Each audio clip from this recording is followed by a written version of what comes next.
Yeshua says to her, your brother will rise. His intent is this: I'm going to raise him from the dead.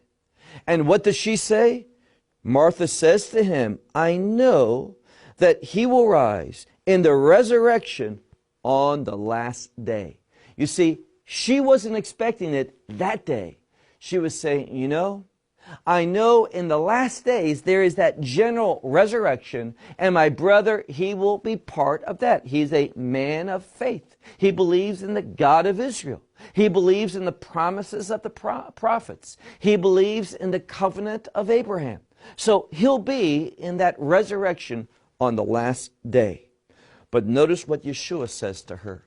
And this is probably the most important verse, his statement here in this passage. When Yeshua says to her in verse 25, he says, it begins, I am. Now, we've talked about several times how uniquely in the book of John, over and over, Yeshua uses that expression, I am. We talked about how in the Greek language, this refers to the name of God. What God revealed to Moshe Rabbeinu, that is Moses, back in the book of Exodus when he wanted to know who is this God. So Yeshua says, I am, speaking of his divinity, and then he continues on and says, I am the resurrection and the life. Now, the term life, when we hear that, you know what should go into our mind? The kingdom. Whenever we're talking about a resurrected life, the first thought, it's a kingdom experience. So he says, I am the resurrection, I am the source of life.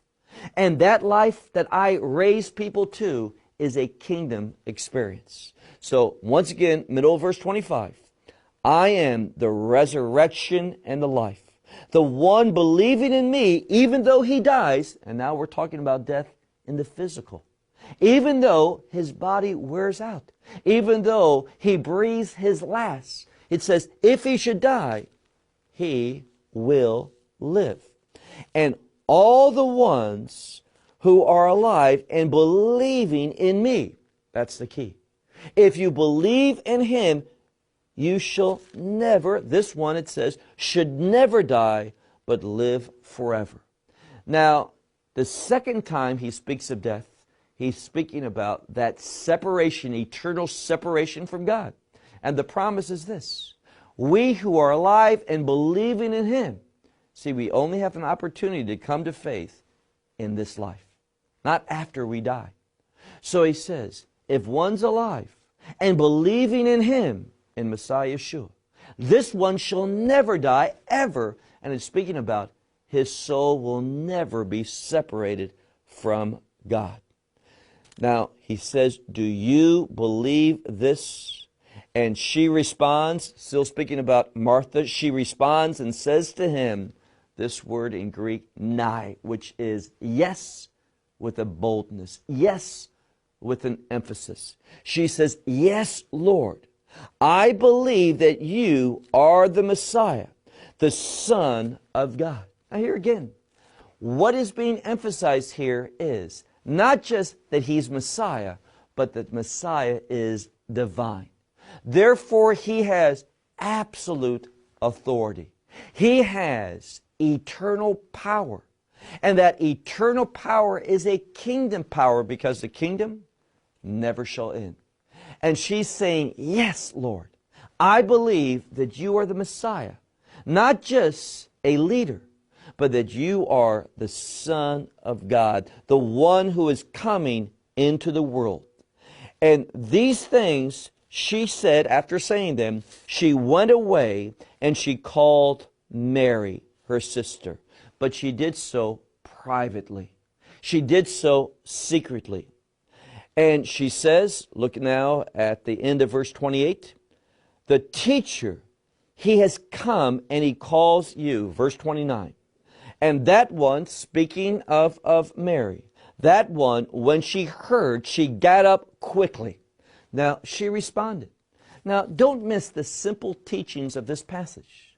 When she received a call from Yeshua, she got up quickly. That is, she didn't delay. Don't delay with the things of God. Respond with urgency, respond with haste, because the things of God are important. They're temporal in this age for us to respond to. If we don't, that moment passes and it may never come again.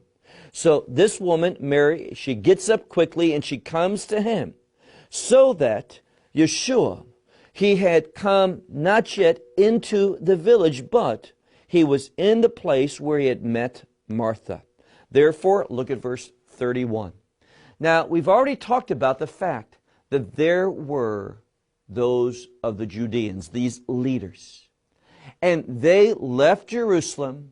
They heard about the death of Lazarus, and they came for the purpose of what? Well, they came in order to comfort the family.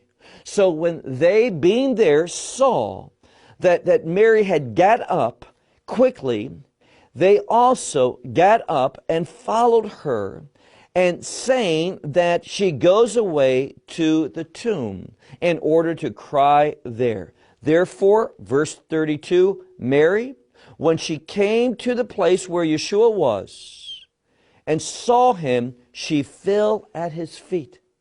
And she said to him, Lord, if you would have been there, my brother would not have died. Now, she had a faith in Yeshua, but not a perfect faith. She also believed, if you would have been here, you could have defeated that sickness. You could have solved that problem.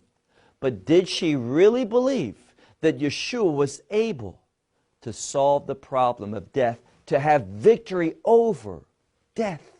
Well, that's what Messiah came into this world to do, to give us victory over death. And never forget the relationship between death and sin in the Scripture. So our victory is not just living forever. Our victory is living apart from sin.